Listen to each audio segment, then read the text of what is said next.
Now, there's going to be some times where you're being asked a question and you need some time to think of what your response is going to be. It's not maybe because you don't know what to say in terms of English. It's just that you need to collect your ideas so that you can present them more effectively.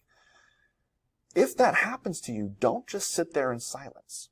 Tell them that you need time to think. You want to be using phrases to help you keep your score up.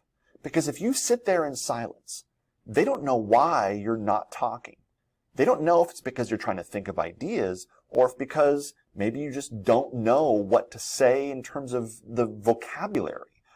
Or you're trying to translate in your head from your native language to English whatever it is you're trying to say. Tell them that you need time to think. Now, there's certain phrases you could use to do that. There's even certain things you can do with your voice. Even something like, well, and using your eyes to sort of look up to tell them that you're sort of thinking about stuff, having a little bit of sound, but not necessarily words. But you can also use certain phrases. Tell them, I'd have to think about that.